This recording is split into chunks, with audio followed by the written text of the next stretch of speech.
দেখুন, পানাগড়ের যে ঘটনাটি এবং একজন মহিলার মৃত্যু, বিষয়টি অত্যন্ত গুরুতর। এবং প্রথমে যেটা শোনা যাচ্ছিল যে গাড়ি থেকে কটূক্তি করা হয়েছে, মহিলা সেজন্য পালিয়ে যাচ্ছিলেন এবং কটূক্তি যারা করেছে তাদের জন্যই এই মৃত্যু হয়েছে। এটা তো অত্যন্ত খারাপ অভিযোগ ছিল এবং এই ধরনের লোকদের তো আচ্ছা করে দেওয়া উচিত, পেটানো উচিত, যা যা করা উচিত। কিন্তু পুলিশ পূর্ণাঙ্গ তদন্ত করেছে। পূর্ণাঙ্গ তদন্ত করে দেখা যাচ্ছে এটা একটা ওভারটেকিং কেস, যেটা দুর্ভাগ্যজনকভাবে মাঝে মধ্যে হয়ে থাকে। একটি গাড়ি আর একটা গাড়িকে ওভারটেক করতে গিয়ে রেসারেসি। এর সঙ্গে আর যাই থাকুক, এই ইফটিজিং বা নারী নির্যাতন বা মহিলাকে কটূক্তি, এই অ্যাঙ্গেলটা কিন্তু এখানে নেই।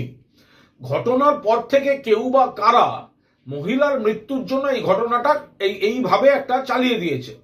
এখন এই অভিযোগ যদি থাকে তাহলে এটা গুরুত্বপূর্ণ, কারণ ওই ধরনের ছেলেপুলে যদি কেউ কিছু করে থাকে ওদেরকে একদম কোমরে দড়ি বেঁধে ঘোরানো উচিত।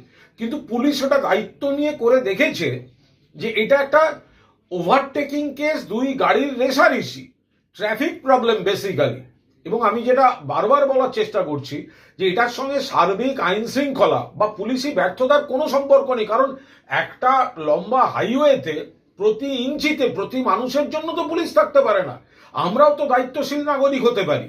তো ফলে এই বিষয়টা এখনো পর্যন্ত এটা নিশ্চিত যে এটার সঙ্গে ওই ইফটিজিং বা যে ন্যারেটিভটা তৈরি হয়েছিল সেটার কোনো সম্পর্ক নেই। ওটা খুব সুকৌশলে এটাকে প্ল্যান্ট করে দেওয়া হয়েছিল, এই থিওরিটা। এখন সমস্ত তদন্তে দেখা যাচ্ছে এমনকি যারা ওখানকার ভুক্তভোগী যে অভিযোগ, সেখানেও কিন্তু এই কটূক্তি বা নারী নির্যাতন এই ধরনের কোনো বক্তব্য নেই।